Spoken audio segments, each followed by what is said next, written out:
Welcome to Green and Red, Scrappy Politics for Scrappy People, a regular podcast on radical environmental and anti-capitalist politics, brought to you by Bob Bazanko and Scott Parkin. Hello, this is Bob Bazanko, co-host of the Green and Red podcast. I'm flying solo today. Scott is on assignment, and I am really happy to be talking to two outstanding scholars. We're going to talk about the Middle East, not just Palestine, but larger issues there. These are also two people who I know and really respect and value. We have Nathaniel George, Nate, who is an assistant professor in politics of the Middle East at SOAS at the University of London. Nate's a global political historian of the modern Arab world and U.S. foreign relations. And if I may brag, did a little bit of work with me when he was at Rice, I was in Houston. And his work focuses on the relationships between revolutions, counter-revolutions, sectarianism, and empire. Prior to joining SOAS, Nate was a Raphael Morrison Dorman Memorial Postdoc Fellow at Harvard. Good thing you're not there now, or they'd probably be canceling you or getting rid of you, right? And also the Ibrahim Abu Lugad Fellow at Columbia Center for Palestine Studies, which is also under siege right now. And then we're also very happy to have on somebody we've talked to before on Green and Red Podcast, another great scholar, Eskander Sadeghi. Eskander is the senior lecturer in the modern history of the Middle East at the University of York. I had to double check because I was sure, but I made sure it was the York in England, not in Canada. Yeah. And Eskander is also the author of a great book on Iran, Revolution and Its Discontents, Political Thought and Reform in Iran. Welcome, both of you, to the show. And yeah, what I envision is just a discussion. You guys know the Middle East. I know a bit about it. I know U.S. foreign policy. I'll chime in if need be, but feel free to tell us what you think is important. And maybe we could start out with just a general kind of conversation about what we're seeing today, the horrors we're seeing, not just in Palestine, but really in the region. Do you think this is like a significant escalation? Is it unprecedented? How would you just describe this kind of general political conditions we've seen for at least, 8-9 months now, in addition to what happened before that? Nate, you want to start? Sure. Thank you for having me, Bob. It's great to be here, and it was wonderful to study with you in Houston. I'll just start by saying, yes, I think this is quite an unprecedented situation that we're seeing in this war between Israel and its assault really on the region. This is at the beginning of the assault, people were really speculating, is this going to be a regional war? And it really has proven to be a regional war already from the first days of the conflict, where the US sent in aircraft carriers to shore up Israel's military position. The Hezbollah in Lebanon opened a front, to everyone's surprise, the day after October 7th and October 8th. The Israeli strikes began very soon after that, and the war widened to include Yemen, Iraq, Jordan, and Iran directly. Egypt obviously is involved. So this is really a full-scale, long-term war that we're seeing that doesn't look like it's going to end anytime soon. And in the history of Arab-Israeli wars in general, these have all been this, with the exception of 1948, the Nakba, and the war that really lasted from late 47 to early 49 there. That's really the longest war. All the other ones, 56, 67, 73, 2 invasion, 78 invasion of Lebanon, 2006 war, Israeli invasion of Lebanon. These have all been relatively short, contained conflicts that really, usually the US has been heavily involved in putting to a halt at a certain point. And we haven't reached that yet, and we don't seem to be close to it. So I think most people in the region and beyond are quite shocked that this is still going on, and it's really going to transform politics from here on out. Eskander, what's Iran's role in this? We can definitely get to that. The only thing I just wanted to add is, sure. No, I thought Nate encapsulated it really, and we have seen it in a sense enveloping the region in its entirety. But I would say even has had massive global repercussions, apart from just obviously the catastrophe, which in a sense never ended, but has been intensified to heights which we have never previously seen with respect to the fate of Palestinians in Gaza and the West Bank. But in terms of global repercussions, we've seen, as a result of the United States kind of intransigent, belligerent, unconditional, despite their pretensions to the contrary, support for this, what the ICJ has plausibly determined to be a genocide. They've basically shown they're willing to threaten the prosecutors of the ICC, dismiss the ICJ, and basically trammel underfoot the entire so-called, I think everyone here was skeptical of this, the rules-based order and so on, but really just to shrug off and just beyond actually dismiss, actually attack the rules-based, which is always claimed to uphold and so on. And I think this is actually really going to be a major legacy of this conflict as well. So we see multiple scales. We see at the scale, obviously, just the sheer catastrophe which has unfolded in Gaza regionally and globally. And I think that's definitely, obviously, we still can't fully determine what will be the repercussions longer down the line. But I think, historians will be looking at this and seeing it definitely in global sort of proportions as well. That's a good point. And I think I could go in that direction with this, because even though we get news stories about Palestine every day, about Gaza every day, Rafah now, I think those are fairly widely covered, but there is this regional, much larger, wider aspect to it.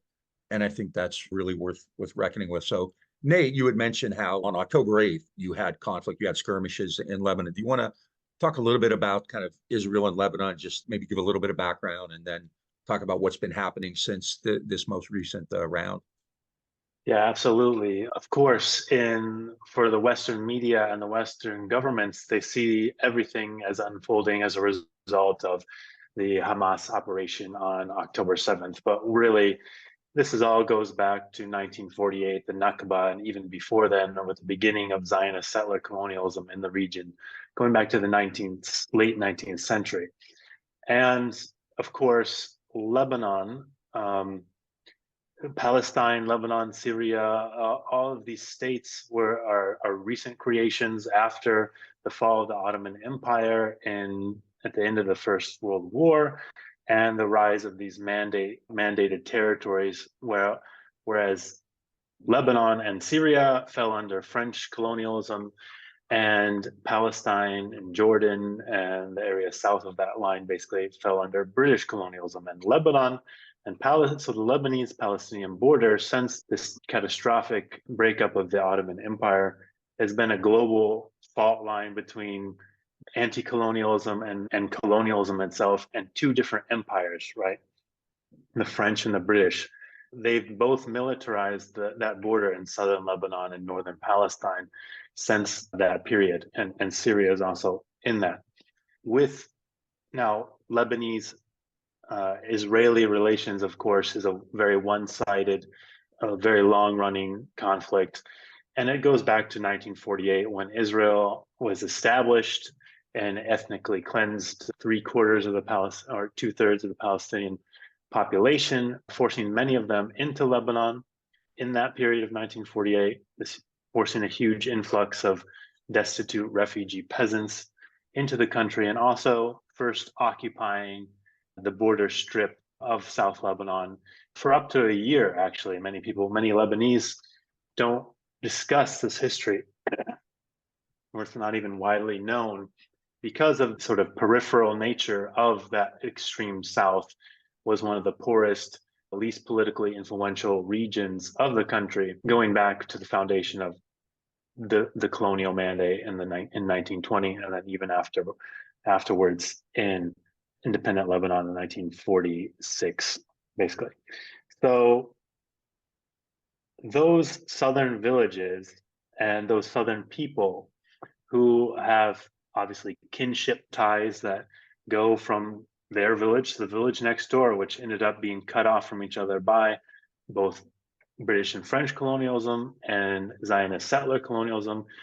The establishment of Israel destroyed that region's economic, social, and political links. So it created a huge depression immediately in 1948. which influenced the enormous political and social consequences in Lebanon, for instance. That's what pushed southern peasants into to urbanizing Beirut and forming poverty belts around the city, people fleeing this violence, people whose land was stolen from them by the Israeli state, not just Palestinians. Yes, many Lebanese lost their land and territory.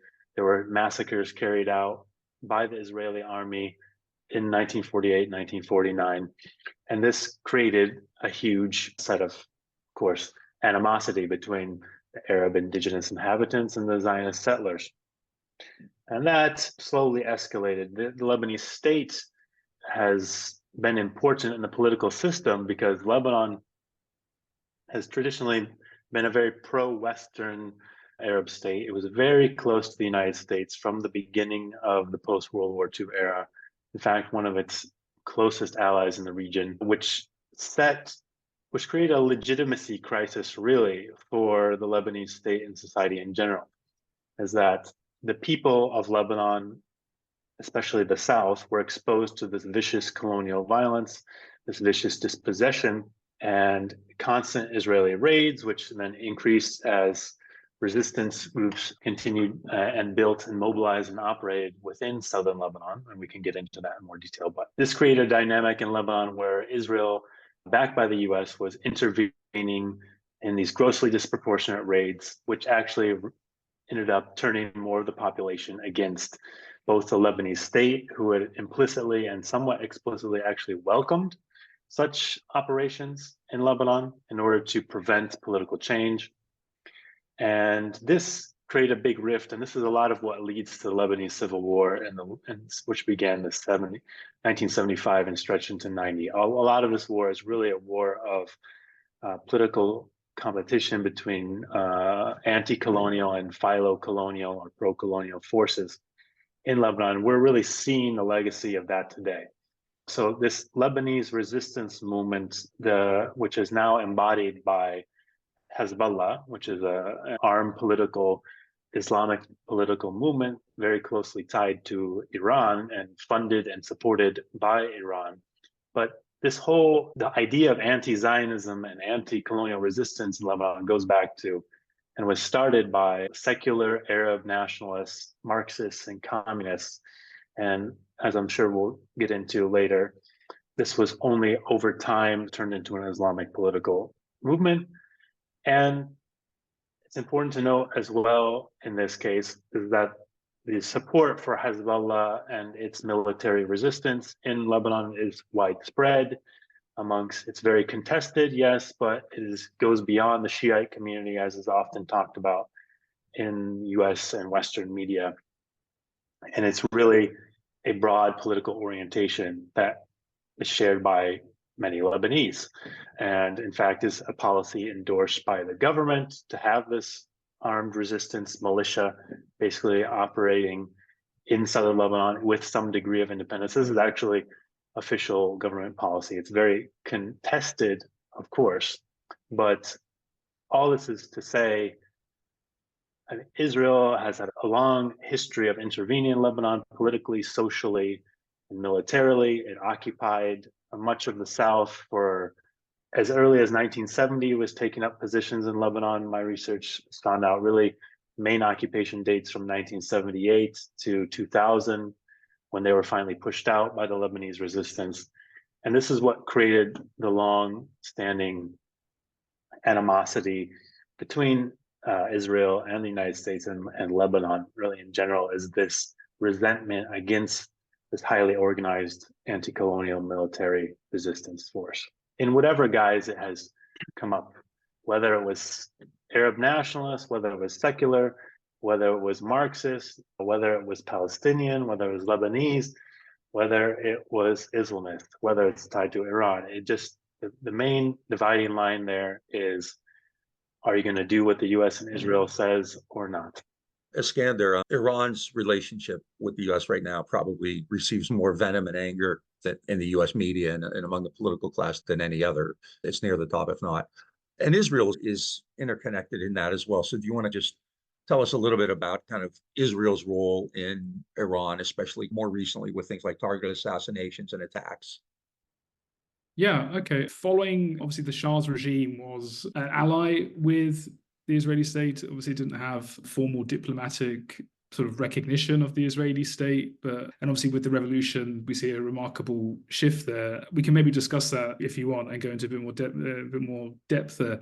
But yeah, more recently, really since the mid-90s, since the aftermath of the Iran-Iraq war.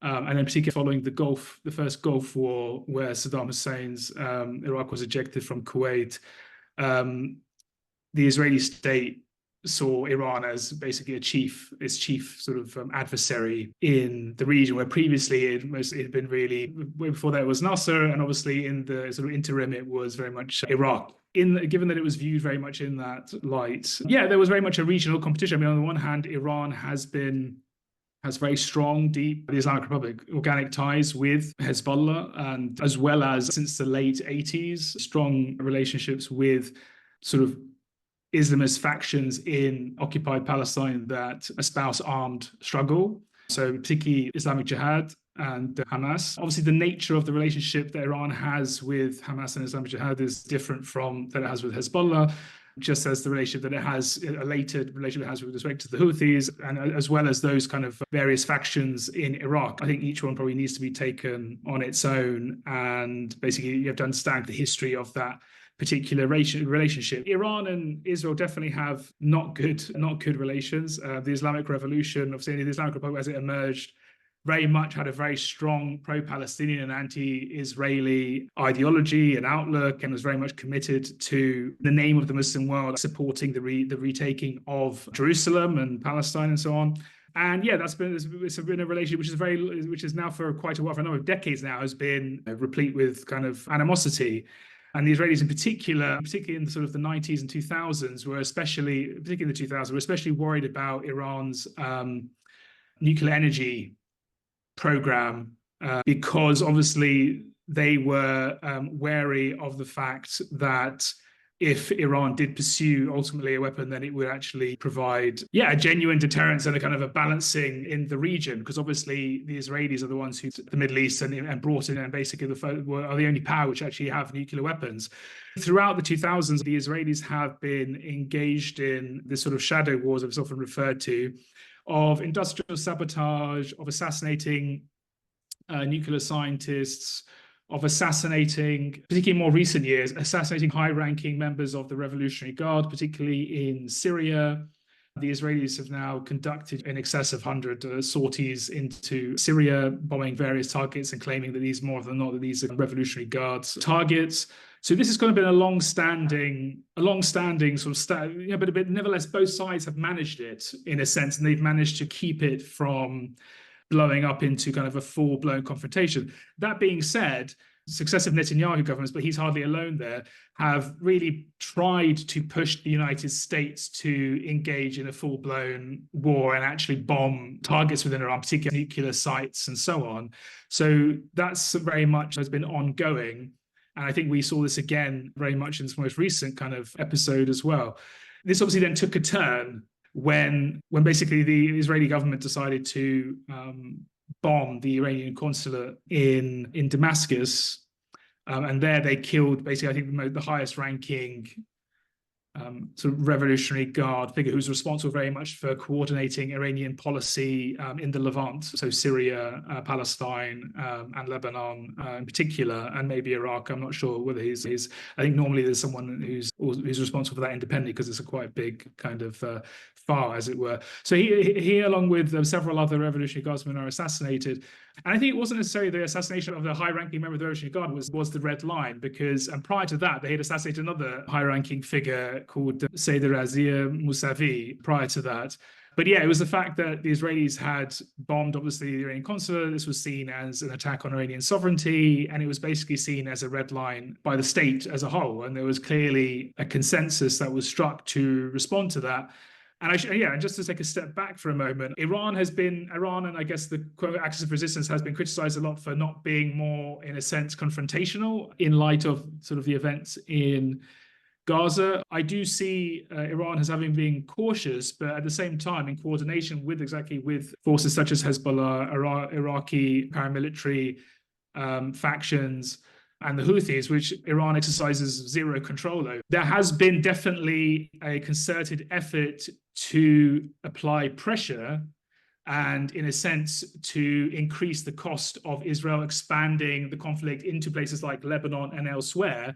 It hasn't been able to stop the campaign in Gaza, but it is actually more complex of Iran just sitting back and not doing anything. I think, in a sense, what they've tried to do is increase the costs of expanding the war, while at the same time not committing to anything that would justify a possible Israeli, or particularly like a US strike on sort of Iran proper. And that's been a kind of careful kind of balancing act. Obviously, when the Israelis struck the consulate, just as part of very much like just a deterrence doctrine, in a sense, saying if we don't respond to this in some way, then in a sense we're leaving the door open for Israel to strike a future sort of diplomatic kind of targets and so on. They did this carefully choreographed, telegraphed well in advance strike, sort of swarm attack on Israel, in which they launched in excess of 300 drones, ballistic missiles, and cruise missiles as well. And initially, obviously, the Israelis said that none of these actually hit Israel, and this was ridiculous. And obviously, they had the help as well, it should be said, of the French, the Americans, the British, the Jordanians, and maybe others, some of the Gulf states possibly as well. But nevertheless, as time has gone on, it's clear that those projectiles, a number of them hit targets within Israel and hit important targets within Israel. In particular, the airbase from which the strike against the consulate was actually undertaken, supposedly. I think with that, Iran showed that actually it doesn't want a war. It doesn't want to expand the conflict further, but potentially Iran can strike Israel. And it demonstrated that. And in a sense, the balance of deterrence has shifted, because especially, I don't think that, as far as I'm aware, Iran is a signatory to the Non-Proliferation Treaty. It's still very much, it's decreased its level of cooperation with the IAEA, but it's still very much involved in talks with the IAEA. It has, however, increased levels of enrichment, which it is entitled to according to its kind of international obligations.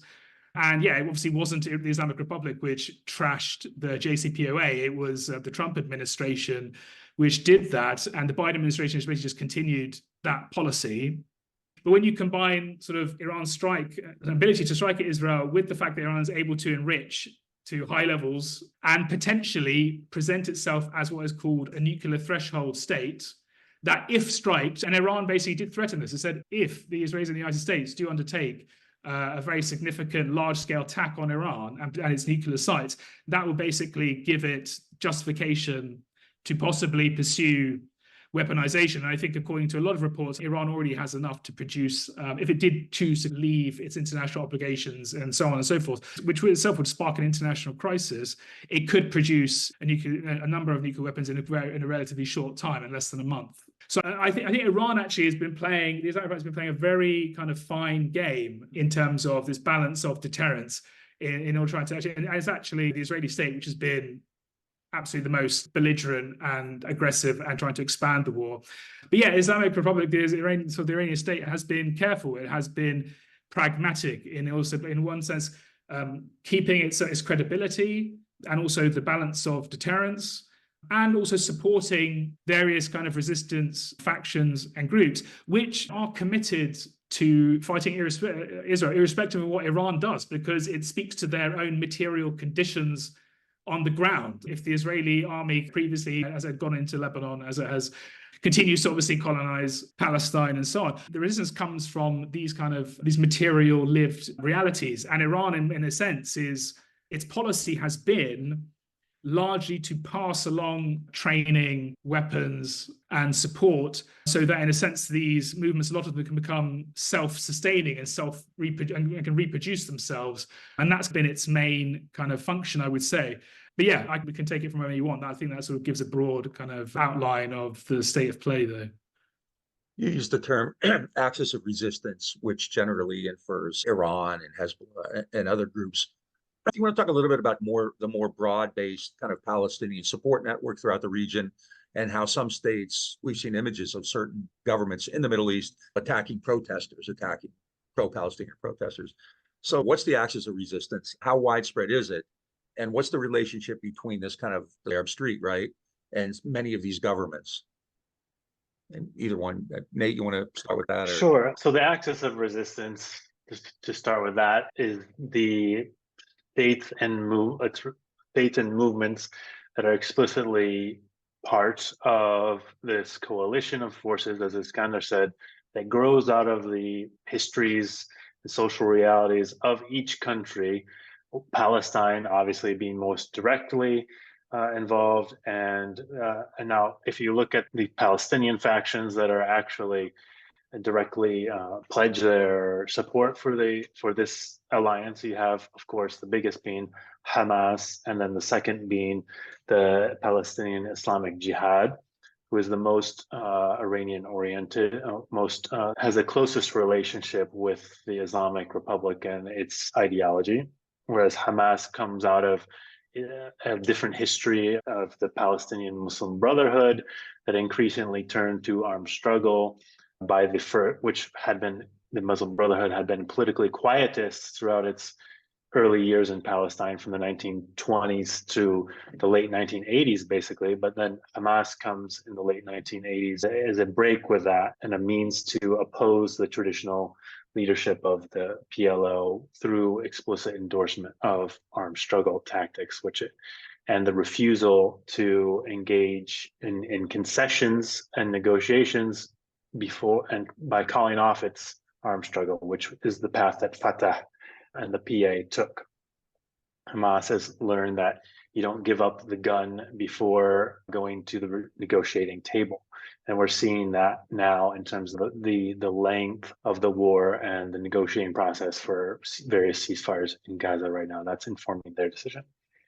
But so you have this Islamist faction of Islamist-oriented segments of Palestinian society, but you also have elements like the Popular Front for the Liberation of Palestine, which emerged, it actually has several branches, but emerged out of the Marxist-inspired Arab nationalist movements of the 1960s and 70s. They are part of the resistance in Gaza and consider themselves as part of this axis too, even having a completely secular and communist ideology, for instance. Then in Lebanon, you have, of course, Hezbollah, the biggest and most powerful, best trained, best organized member of the axis outside of Iran itself.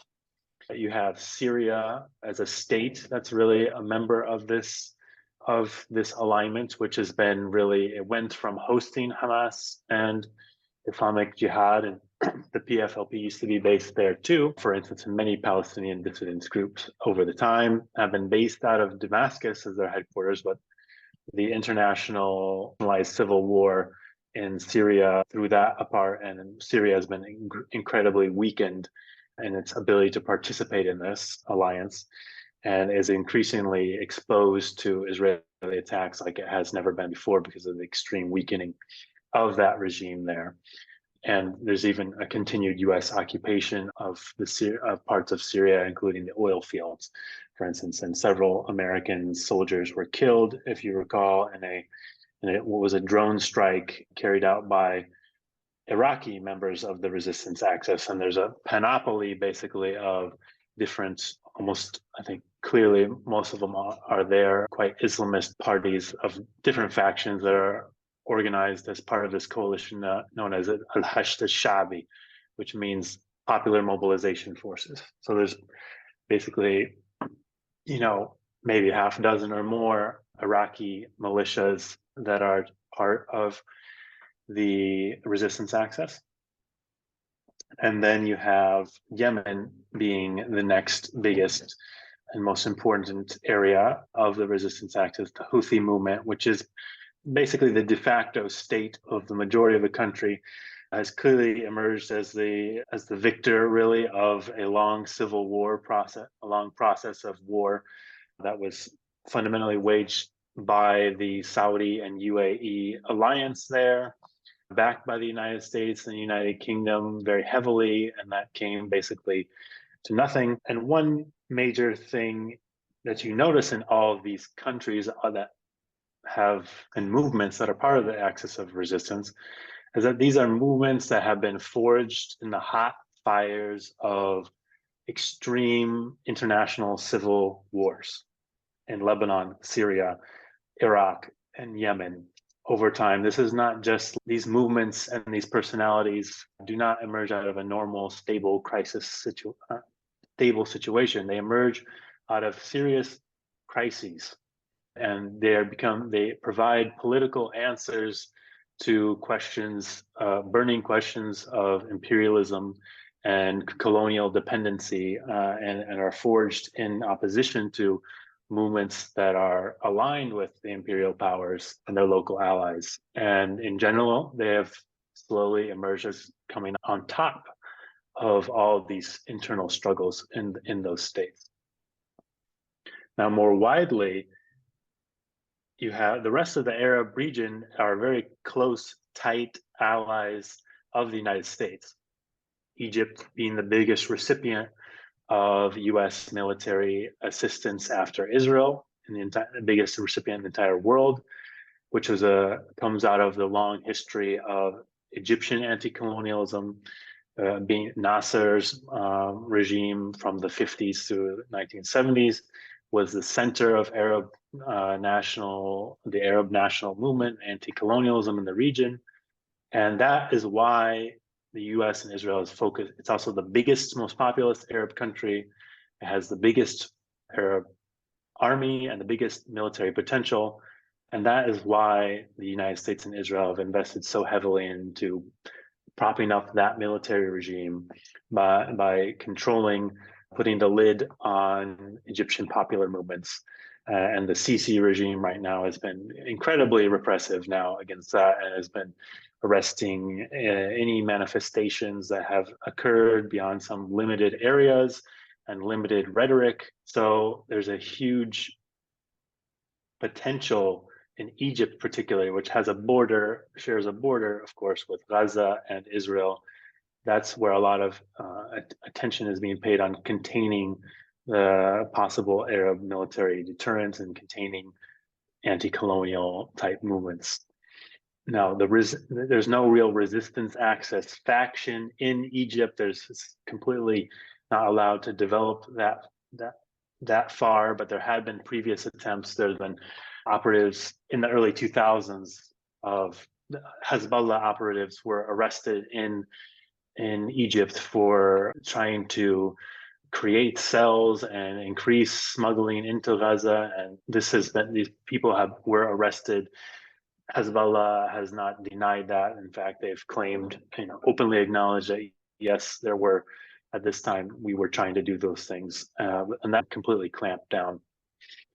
Where things are looking more interesting is in Jordan, which of course has the longest border with Israel and has a majority Palestinian population. The majority of the kingdom are Palestinian the population is Palestinian refugees thrown out in 1948 and 67. And on top of them, you have a very pro-Western monarchy that basically survives off of direct Western subsidies, basically. And you've seen massive protests and mobilizations in Jordan since October 7th, with chants that are openly supportive of, in particular, Hamas and in the resistance in Gaza.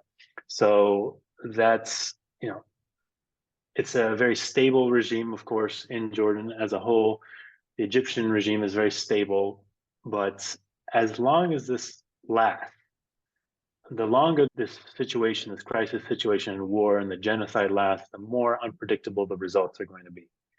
And if one looks at Arab political history, it's the region experienced a series of coups and revolutions and massive revolutionary mobilizing after 1948 and the loss of Palestine then. So the reverberations of this domestically are going to reverberate for years to come in ways that we can't really know.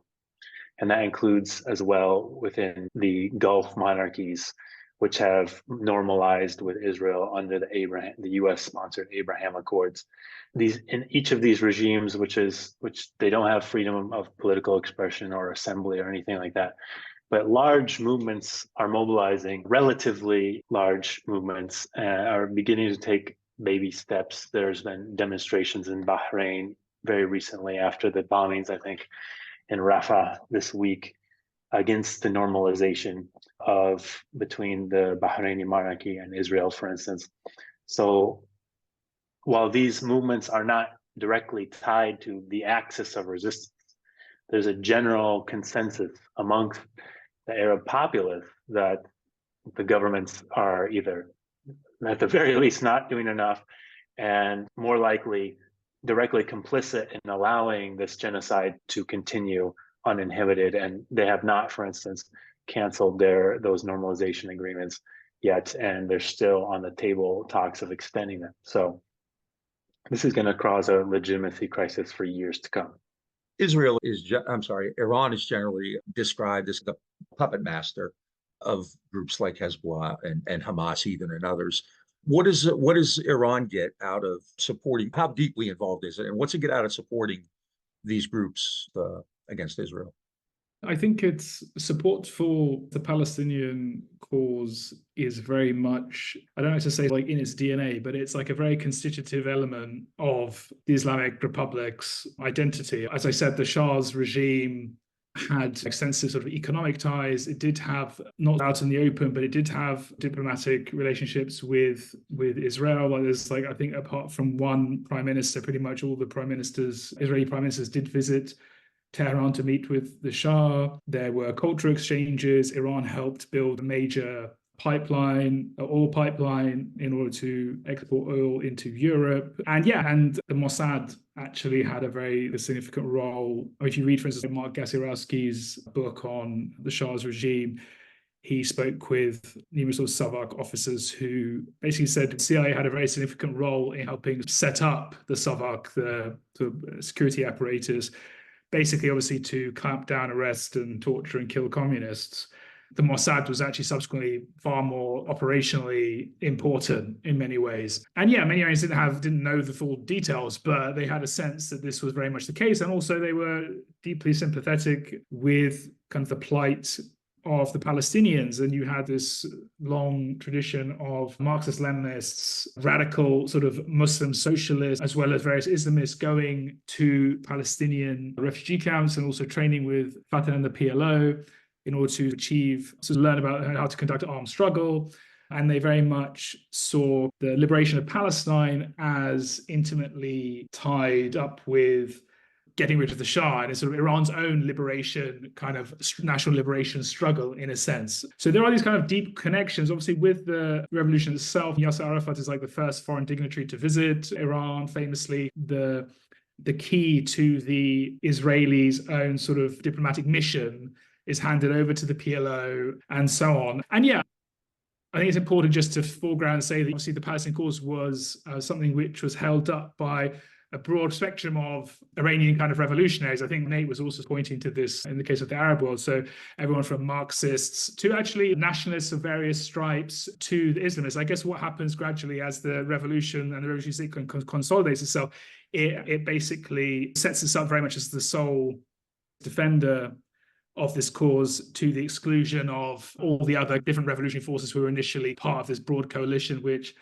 overthrew the Shah and very much tried to present it as an exclusively Islamist cause. But Islam is genuinely invested in Palestine and the liberation, but according to its own light. It was Ayatollah Khomeini who set up Quds Day, so the date for Jerusalem, for the liberation of Jerusalem. As I said, they did have initially good relations with the PLO, but these basically deteriorated significantly as a result of the Iran-Iraq war.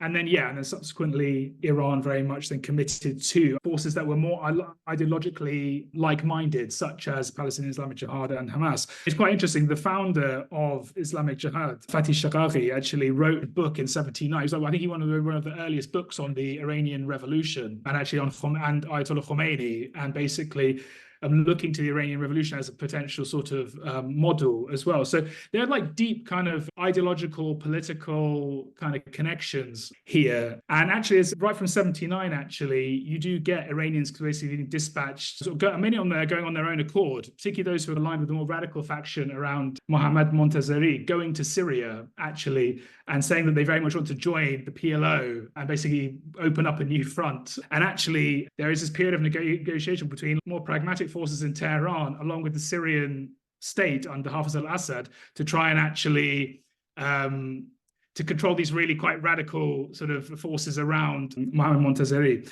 But anyway, by 82, obviously, in the Israeli invasion, this is where you get, obviously, Revolutionary Guardsmen going and just basically going off their own accord to being dispatched, in essence, to Lebanon to support resistance there. But I think, and this is where you get the evolution steadily by kind of the late 80s of Hezbollah as a force gradually. But I think the thing just to get, I guess the important point here is that the Iranian state is committed to the cause of Palestine, but in a sense, it also sees cooperating with these, and this is anti-status quo forces, those forces which are opposed to the United States, and so as very much being aligned with its own interests as a state. And it sees it very much as basically advancing its own kind of deterrence doctrine in this respect. So there is a real genuine ideological affinity, and there is a genuine sympathy and investment there. But at the same time, it's very much in line with and consonant with Iran's own doctrine of deterrence, because Iran sees itself, and it has in a sense since the revolution, since the establishment of the Islamic Republic, Iran has been under arms embargoes, mass economic sanctions, economic warfare. Obviously, there was extensive support for Saddam Hussein in the Iran-Iraq war. It's a well-trodden and well-known kind of history, even to the extent where the US provided satellite images of Iranian sort of military positions, which then the Iraqi regime proceeded to use chemical weapons against Iranian soldiers. And then Iran is still very much living with the after effects and consequences of that. In a sense, Iran is very much battle-hardened and scarred as a result of this. But at the same time, it doesn't want to be adventurous and willy-nilly expand this conflict. So I think its basic policy has been to support those factions which are actively fighting the United States and Israel, and also advancing its own interests in places. So, for instance, at a place like Iraq, some factions are very much dependent on the Revolutionary Guard, and particularly the Quds Force, which is its foreign operations wing. Others are more independent and carve a sort of independent identity for themselves. You have to have a quite contextualized, nuanced discussion about it, because in some cases, Iran does use certain groups in order to advance interests, particularly I would say in Iraq, and this has actually provoked a lot of resentment inside Iraq. Whereas in Lebanon, it's a more complicated story, and a lot of scholars, and Nate knows this much better than me, but a lot of scholars have written a lot about sort of the Lebanization of Hezbollah, how it's become a kind of very much a national force, how it basically appeals much beyond a purely sectarian ideological sort of constituency, and it's sort of much more invested in a broader kind of national narrative of resistance. And again, just as Yemen's also an interesting example as well, because while the Houthis or Ansar Allah are a Zaydi revivalist movement, which is a branch of Shia Islam, which is very different actually from the 12 branch of Shia Islam adhered to. One of the things that really engendered their sort of gathering pace and getting their appeal is nothing to do with Iran, actually. It's more as a result of growing Saudi encroachment, particularly, for instance, like Saudi support for sort of Salafi proselytization in northern Yemen, for its backing of the Saleh regime, which basically had a series of wars in the 2000s with Ansarullah and sort of the nascent Ansarullah, and to the point where Saleh actually tried to basically get further sort of American aid and support by claiming that Ansar were very much part of this broader war of terror. So he actually used and instrumentalized the kind of the war of terror discourse to actually get American funding and support to actually basically clamp down and repress. And then subsequently, of course, since 2015, the disastrous Saudi-US, where US and Britain were, absolutely essential, that war, which has killed as a result of famine and just devastation, hundreds of thousands of Yemenis. It's like a complete catastrophe. But yeah, just wanted to just to reiterate what sort of Nate was sort of saying. We've got the famous sort of Charles Tilly essay, how war making leads to state making. And you can very much see these various groups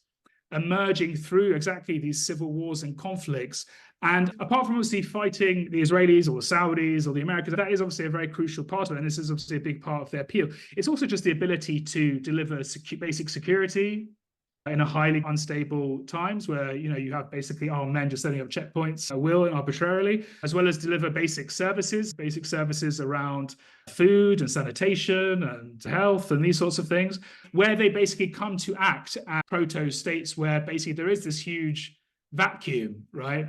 And in various instances across the region. And Iran has been very careful and measured in how it basically collaborates and works with different groups and different forces, without obviously probably having too much of a footprint, really, which would then provoke a backlash maybe within a lot of these places. So, yeah, the one place where Iran was really forthright in propping up and supporting militarily the regime was obviously the Syrian regime. And obviously Hezbollah was itself very much involved in that, which there were reasons of state for why they did that, because obviously Iran understood very well if the Syrian regime fell, then that would massively weaken the logistical kind of connection it has to Hezbollah and its ability to actually support Hezbollah, and in turn Hezbollah's ability to resist and check the Israelis. Iran, Tehran, and Hezbollah both, I don't know if they disagree, but I think they both understood this, but it also had a huge cost at the time, where both were seen, even though the regime in Syria has nothing to do with the 12th year sort of theocratic populist system in Iran, but it was seen as a kind of overtly sectarian sort of policy, when the reality was it was actually really linked to realpolitik, because obviously, on the other hand, the United States and the Israelis both knew that they had to if they knocked out Syria and basically helped establish a compliant regime there, that Iran would be severely weakened and its deterrence and its ability to deter strikes on its own soil and on Lebanon would be massively depleted. Always the tragedy of these things is that this realpolitik standoff comes at a huge human cost. Obviously in Syria, it was devastating. Just for ordinary Syrians, it was a real devastating kind of tragedy.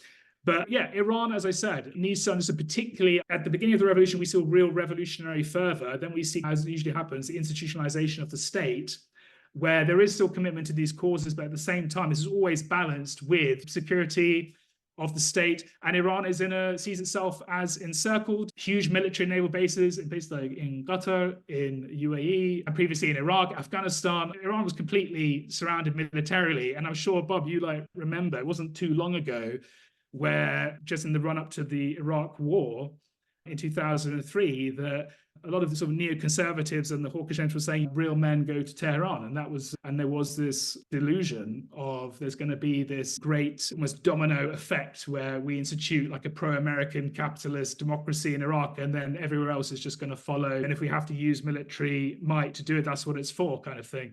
So yeah, Iran is very aware of that. And again, the elite, the political class of the Islamic Republic is massively informed by the Iran-Iraq war, where Iran was basically pretty much by itself and barring the Syrian state, right? And that's also why this leadership was very much invested actually in supporting Syria in the course of the civil war, exactly because it too had seen itself as actually receiving crucial Syrian support when basically the whole of the Arab world and the West and even the Soviets were very much, all against the Islamic Republic and wanted to snuff out that revolutionary Islamist regime in its infancy, kind of thing. But yeah, that's a bit of a sort of roundabout way of getting there. But hopefully that just gives a broader kind of context of the thinking of, so the political elites in Iran anyway. Yeah.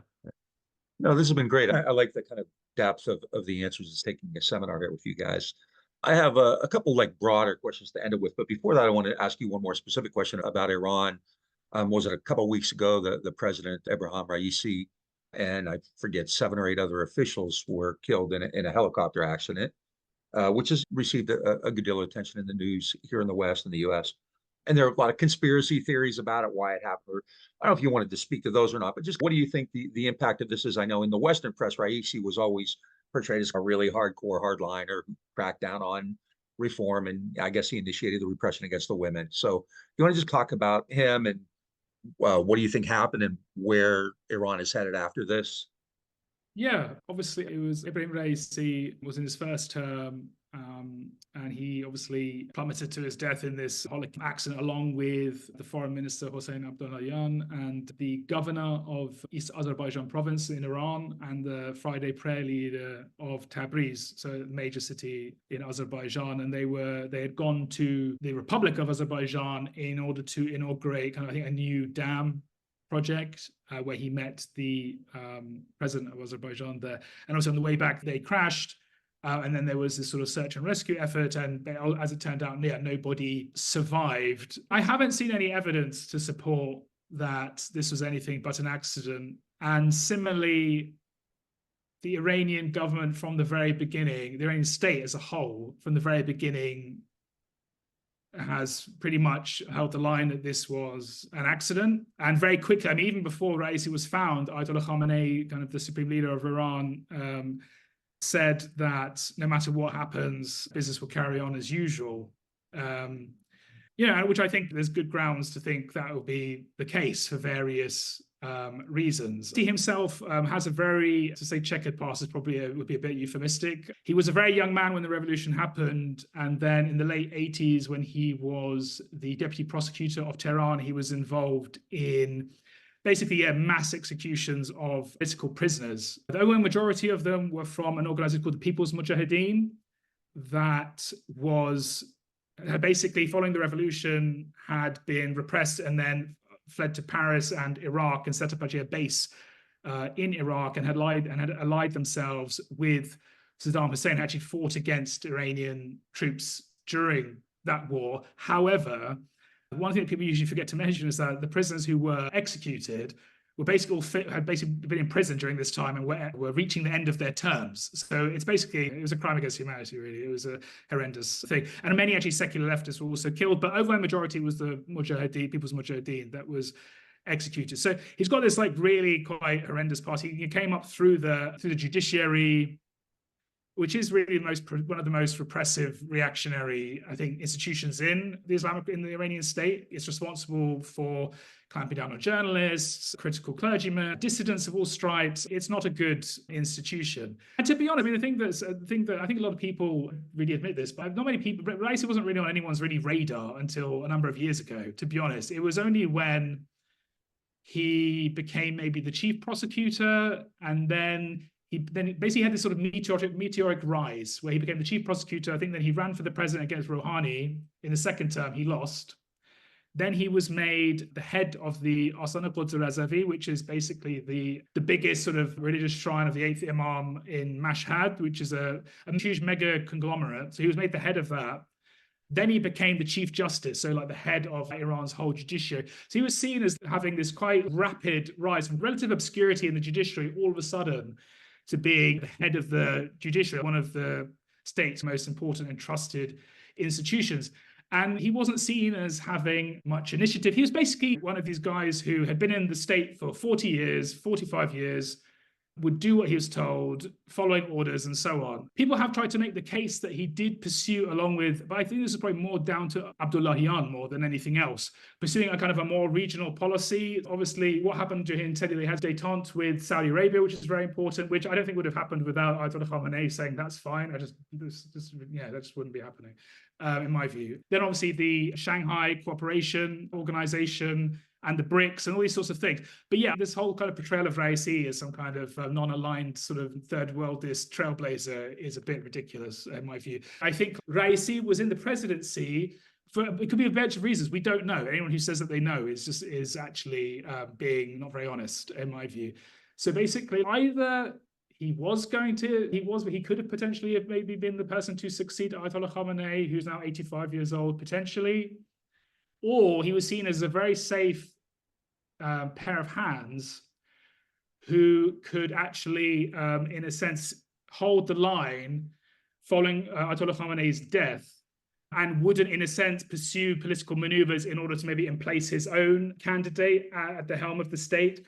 So a lot of this, I do think, does revolve around the succession to Ayatollah Khamenei, because in the presidential election where Raisi was elected, which basically saw the lowest turnout in the history of the Islamic Republic, which, to be honest, compared to Western states, it was just under 50%, but still it was the lowest ever. and very low in Tehran, where you're obviously going to have more urban, educated voters and things like this. It was the lowest turnout on record. And similarly, in his tenure, he had a conservative kind of cultural agenda, absolutely.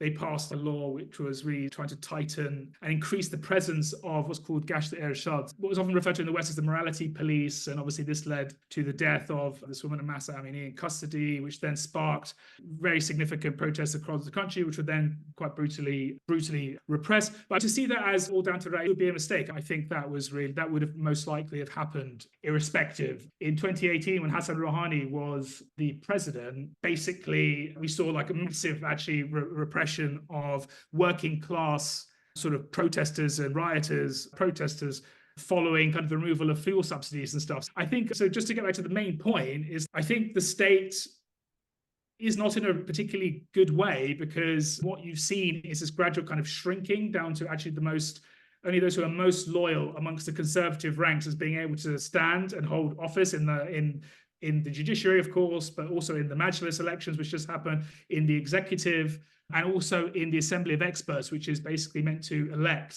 appoint the next kind of supreme leader. So there has been this kind of massive kind of closing down, where even like moderate conservatives, people like Ali Larijani, who was previously like a lead negotiator on the nuclear file, even people like that weren't allowed to stand. And we have to see what actually ultimately happens here. The elections, as I said earlier, were due to happen in late June. It does seem that Ali Larijani might be allowed to stand, but we have to see who's going to be ultimately going to be allowed to stand there. But I think, as I said, in light of the succession, in light of kind of the ongoing nuclear file, many of these which are closely followed by Iran's supreme leader, I don't see, barring his death, a kind of a massive shift of sorts. I think actually there's going to be, like, until basically the succession happens, I think Iran is in a kind of a difficult situation, a kind of limbo. And it also just doesn't look like the United States wants to pursue the nuclear accord either at this point. I guess Biden doesn't want to spend any political capital before the election as well. So if we're going to see anything, it won't be until after, in a second Biden term anyway. But yeah, I don't know if that gives you... No, that's great. I think here the media is treating this as a really highly significant event. And it sounds like Iran, inside Iran, it doesn't really change things in any kind of really tremendous way. I have a big, huge, broad question to end it with in honor of Arno Mayer and Gabriel Coco, those kind of guys. But before that, you both have been talking about this a lot. I know you've done a lot of media. Is there anything that we haven't talked about today, or that people never really ask you about, but you think it's important and we need to get that out there as well? Just in terms of the region or Palestine specifically, anything. But there's kind of, the media is laser focused on the actual atrocities as it should be. But are there other things going on that we're not really aware of, or that are really important as well? Just to start out, one thing I think that one area that's receiving not enough attention is the Lebanese front of the war, where there are really some quite interesting developments in terms of the historical conflict between Zionist Israel and its entire regional environment are occurring. Like I mentioned in the beginning, there's a long history of Israeli political intervention, military occupation in Lebanon, which has been, now we're seeing an entirely new balance of power unfolding along that border. And that's, I think, reflective of a slow and important buildup of resistance access forces, and how that actually changes the political calculations on the ground and at the international level. Because as long as these parties in Lebanon, Iran, Syria, Yemen are able, and more importantly, of course, Gaza and in Palestine itself, have frustrated the political goals of the Israeli regime since the beginning. All Israel is really able to do in Gaza is commit genocide of civilians. They've destroyed something like at least 70% of the structures in Gaza. Almost 90% of the population or so are internally displaced refugees in Gaza. Yet the political leadership and the military structure of Hamas remains in fighting force and is tying Israel down in the north of Gaza, where they began their operations at this time. So really, we're not seeing any political gains for Israel being made in Gaza. Neither are we seeing any political gains being made in the Lebanese front of the war. And people say, like Eskander alluded to earlier, that some people have been criticizing Iran and Hezbollah for the lack of throwing it all in there to stop the Gaza genocide, which is really usually quite criticism made with bad faith from people who have no ability to influence the situation in any other kind of way. That's just trying to score some points, really. But what you're seeing in Lebanon is a controlled military battle that has been intensely concentrated in the southern Lebanese border strip, but not very much further beyond that, which is new in Lebanese history. Israel has had a free hand, basically, to intervene in Lebanon as far as it wants to in the entire history of this conflict due to the military superiority. When the Arab resistance movements were really getting going in the 1960s and early 70s, you'd have these guerrilla factions infiltrate into occupied Palestine or shoot rockets across and causing very little damage, really. And then Israel would intervene in Lebanon with all its might and destroy a whole village, kill 10, 20 civilians to hundreds of civilians in certain points in retaliation for some damage to an Israeli house. And that was an Israeli military doctrine. And they were able to do that all the way through the 1980s, basically. Now we're seeing something completely different. In Lebanon, in the history of occupation, just like in Gaza, the majority of victims have been overwhelmingly civilians that are Israel's trying to create political problems for resistance groups by showing that their resistance doesn't actually achieve anything but further death and destruction of civilians. Right now, if you look at the casualties in Lebanon, you'll see that the vast majority, now over somewhat 300, are actual Hezbollah fighters and aligned, and 60 other maybe aligned Palestinian groups of fighters that are killed. Whereas the civilian deaths are now in 60 or 70, which is still way too many, but that's a proportion of military to civilian casualties that has not been seen in the history of the Israeli-Lebanese front. Basically, those border villages, which were under occupation for 30 years or so, but where they were never destroyed. The Israeli army swooped in and moved past them in 1978 and 1982, but did not need to destroy those villages. Now those villages have experienced more destruction than ever possible, but beyond that, the line has been held by the deterrence of Hezbollah and its capabilities. And on the other side of the border, you're seeing an entirely new phenomenon of 90,000 or so Lebanese are displaced from South Lebanon, but 90,000 or so or more Israelis are displaced from North Israel. That has never occurred in the history of military conflict with Israel. What Hamas and Hezbollah have done, and the Houthis in Iran, this resistance axis, has taken the battle inside Israel to an extent that has never been seen before. Whereas 1967, 1973, 1982, the occupation of Lebanon, these are all Israeli wars fought in Arab countries or Arab states or territories that should have been under Arab sovereignty or that were part of Arab sovereignty. But October 7th, shattered that myth of invincibility and is causing them gross internal Israeli discord because of that tremendous security and military failure there, which they still, 8 months later, really have no political answer to. What is the end game after this? They talk about this a lot in the American media. What's the plan for the day after?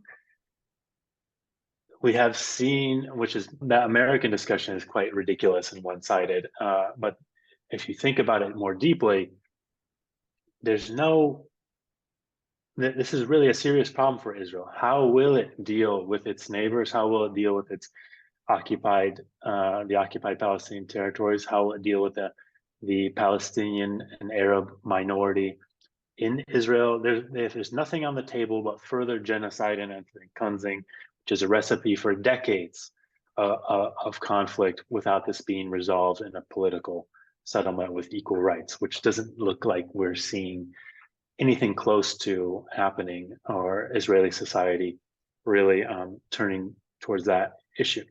So this military and political conflict, which is now stretched into the domestic politics of the United States and European countries. And this is an important point too that I like to make, is that the battle for Palestine and Palestine solidarity isn't about solidarity with in the West. It's not about solidarity with an exotic or foreign cause. It's about a battle over domestic politics in the United States, in the UK, in Europe, in these European countries, that the progressive forces are being repressed, the forces of movement, as Arno Mayer and Coco would say, to bring back those great historians that you mentioned. You see everywhere the forces of order are supporting this, are in lockstep, focused on suppressing pro-Palestinian solidarity and the progressive movement, because they know that Palestine is a linchpin of their own political rule in the United States and the West, that the military industrial complex benefits tremendously from that, that the Congress members, the parliament members that are paid by these lobbies, that are paid by the Zionist lobbies, for instance, you have this tremendous gulf between this political establishment, the ruling classes, and just popular opinion and the popular forces that are organizing. And there's a tremendous disconnect there.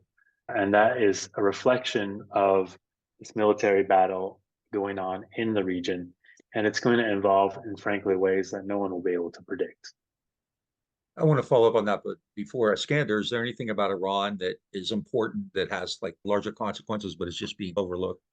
The one thing I just wanted to emphasize is US policy has categorically failed, which I think is clear to probably everyone here and your listeners. But years of sanctions, isolation, demonization, vilification has not, US sort of objectives on their own terms are completely failed. Iran's sort of mastery of nuclear technology is more advanced than it ever has been. Iran's mastery of missile technology, drones, and so on is more advanced than it ever has been, to the point where it's working with sending them to Russia and for its sort of intervention in Ukraine and so on. And the thing that I think always gets lost in this is like the human story, insofar as like this economic warfare, which has been pursued by the United States, has really just devastated and impoverished ordinary Iranians, where literally like millions of Iranians, including like family of mine, have been plunged into, have been immiserated. We've seen rural poverty double. We've seen urban poverty increase by something like 60%, and people are really just struggling to keep their heads above water. And this is very much something which the United States is responsible. This is from 2010, and that began with Obama. So we don't have to just look at big bad Trump. It began really under the Obama administration. And that's, I remember vividly, when the crippling sanctions, obviously sanctions go back earlier, but like when they really tried to throttle Iran's economy and access to the global economy, that's really when it began. Yeah, I think we need to realize the impact of not just outright war, but these kind of economic forms of warfare have had a devastating impact on ordinary Iranians. And they've just completely also failed. Iran's support for these resistance forces and factions is completely it's as strong as ever. And it will continue. And I don't see that necessarily changing in the near or medium term. And it seems that's certainly something which, there's a broad consensus within the political class. The question is, of course, given all the internal contradictions within Iran itself, I would say that maybe the popular mandate for this sort of policy is not what it used to be. I would say it's definitely many, on the one side you have Iranians who are profoundly committed to this policy, on the others you have those who are very much profoundly opposed to it. And it's not just because they're reactionaries or pro-colonialists or whatever. I think a lot of Iranians in the middle are deeply sympathetic to the Palestinian cause, but then at the same time they feel that Iran is paying and Iranians are paying too high a cost there. But in terms of actually the way the Iranian state is conducting itself, in a sense, the United States has committed to this policy. And also, it just seems, given the current kind of balance of power in Washington as well, it just seems that it's very unlikely that anybody is going to come in to fundamentally change that equation. And no, it doesn't seem anybody is willing to spend the kind of political capital in order to do that. So what we've seen, and it's not just Iran actually, we've seen very much Russia and China's relationship in all sorts of ways. There's efflorescence of ties there. And Iran similarly, because obviously, particularly the sanctions policy is a good one, because the more and more obviously these states feel that they are being expelled and isolated and ostracized, and unable to basically conduct business in the dollar or whatever with Western companies, the more likely they're going to start striking up links with companies elsewhere in the global south, in Russia and elsewhere. And that's something that you're seeing. I don't think this is something which is going to happen. A lot of people talk about de-dollarization and all these sorts of things. I think we're still like a long way from that. But I think a lot of actually informed people have been saying that actually the sanctions policy and basically expelling, or Russia obviously was the big one, from the international financial kind of system is in a sense speeding up that process. And obviously we've seen this with Russia. The question I guess next would be with China, at some point, are we going to see a massive increase of magnitude in the confrontation there? But anyway, the thing I just wanted to highlight, the main thing I just wanted to say is just, the human cost of this policy, which just has not worked and failed miserably. And I don't like this whole way of framing it, that Washington wants to change the behavior of other states and tell them how they could be good states or bad states. Obviously, we reject that kind of nonsensical kind of framing. But even in terms of American elites' own objectives, it's a failure, complete failure. But there's no willingness to actually own up to it. I think it's actually, that's the issue. The evidence for the failure is clear as day. But actually, the political classes in Britain, in the United States, none of them are willing to actually come to terms with it and actually do anything to change things up in a meaningful way. And to be honest, you see a lot of a reflection of that on the domestic side as well, where we get these kind of centrist politicians who just perpetuate the worst of kind of neoliberalism, even though, again, it's clearly failed, and so on. So yeah, I think that's all I have to say on that. You both actually spoke to what the final thought I had, which was to talk about the failure of this. I keep going back several years ago. I was going through some papers and I found a document from Dean Acheson to all the legations in the Middle East. And the title was Anti-Americanism is Resurging in the Arab World. And it has this list of various activities that had occurred in the past month or two before that, which you could have written today, change a few names and details. But it's interesting, the date is May 1st, 1950. So that's 74 years ago. And the U.S. is still in shock about all this. From time to time, I think, man, Israel's engaged in this self-destruction. What are they thinking? But I guess there's a certain imperial logic to it. But yeah, I do think that just based on, I'm not a scholar of the region like you are, but I do study U.S. foreign policy. And it does seem like this is a pretty big blunder. I know what happened in Vietnam and the United States after 9/11 seemed to regain a lot of that kind of global hegemony. But it really is thrown it away. And I think the repression that you see on campuses here really indicates just how bad it's gotten. Because like you said, they have nothing new. They have no new tricks. It's just doubling down on all this stuff. And you're seeing the same thing with labor, which is using these really dirty charges of anti-Semitism to get rid of people. Do you think, and again, this is just, you can be short, but do you think this is a major transformative event now? 20, 30 years from now, we're going to look back and say, Israel made a huge mistake and the entire nature of that region has changed because of it? Or will power just continue to do what it wants? I think, of course, we're historians. We like to talk about what actually happened, what will happen. But I do think that, to use a phrase that's from one of your books, Bob, Vietnam and the transformation of American life, I think we are seeing a moment of youth mobilization, of social mobilization, of a realization that the U.S. and Israel are teaching the world over, not just, yes, and very importantly, its own societies, but also everybody in the world that's watching this, and everybody in the world is watching this. It's not a sideshow, it's at the center of politics. And they're teaching everybody that they don't care for the rules-based order, that nothing matters but pure American power calculations. And I think that this is, and American allies can do whatever they want, including systematically destroy the hospitals, medical sector, and education sector of whoever they want for whatever reason they want. I think that this is going to set a precedent for how a number of states or non-state actors will begin to act in the world. And that's, of course, a bad thing. I do think that it's, on the other hand, going to mobilize tremendous opposition to those, and already indeed has mobilized a tremendous opposition that needs to grow and develop further and organize further. But I think this is genuinely going to be a new period where Western hegemony and domination is going to be a lot more contested than it was since the end of the Cold War, for sure, and possibly even something bigger than that.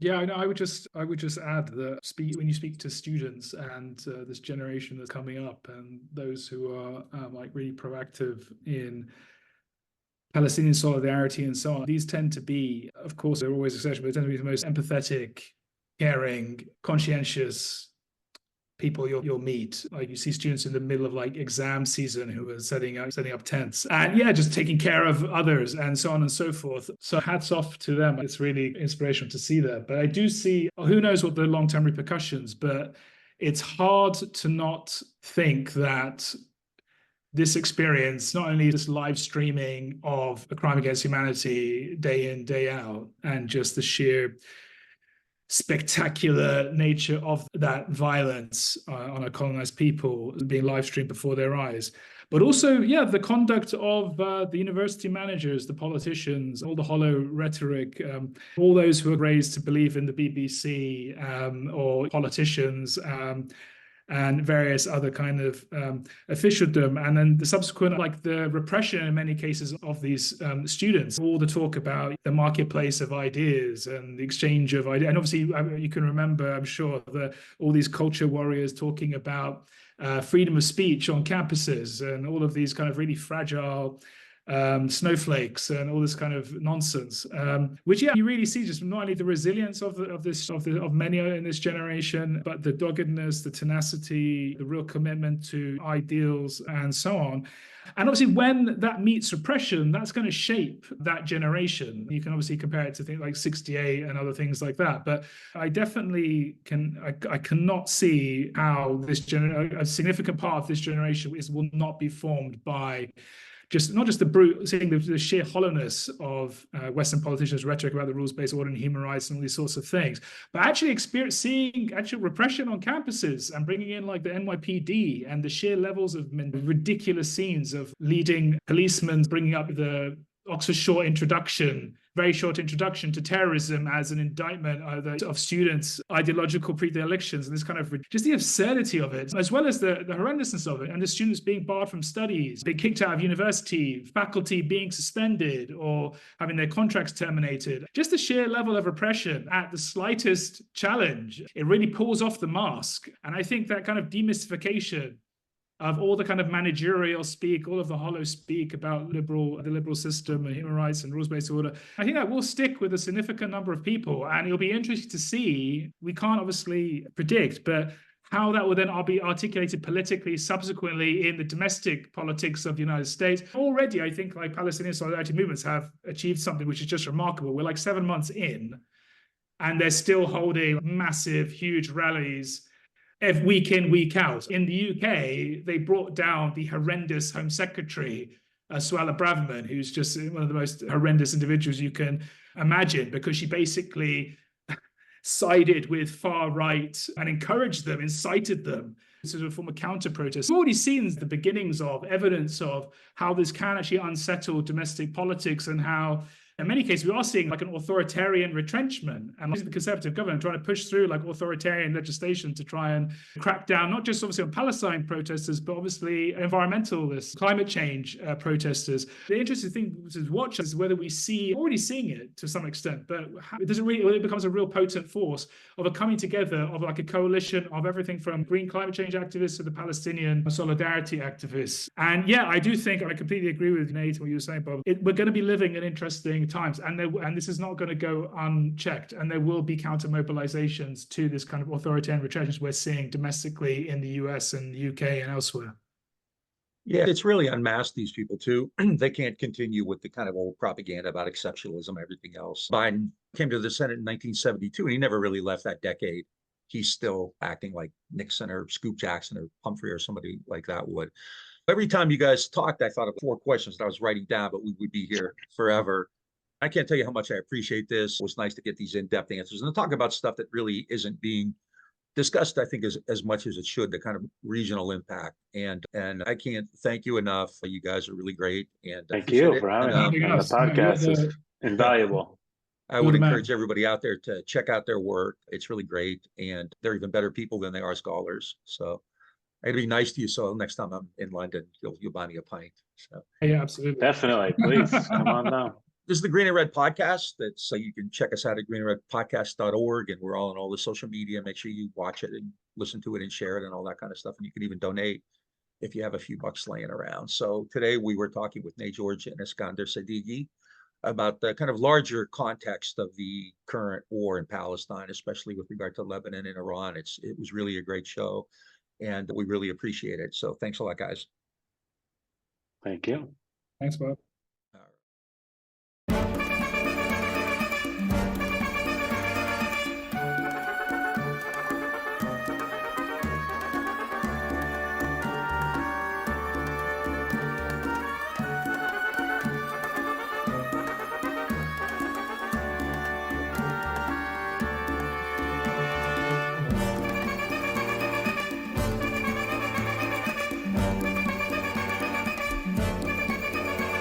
بالأخضر كفناه بالأحمر كفناه بالأبيض كفناه بالأسود كفناه بالأخضر كفناه بالأحمر كفناه بالأبيض كفناه بالأسود كفناه بالأخضر كفناه بالأحمر كفناه بالأبيض كفناه بالأسود كفناه لا الريح تحاسبنا إن أخطأنا لا الرمل الأصفر لا الموج ينادينا إن خفق النوم بأعيننا والورد أحمر لا الريح تحاسبنا إن أخطأنا لا الرمل الأصفر لا الموج ينادينا إن خفق النوم بأعيننا والورد أحمر يا دمه النازف فإن كنت عذابا يوميا لا تخطر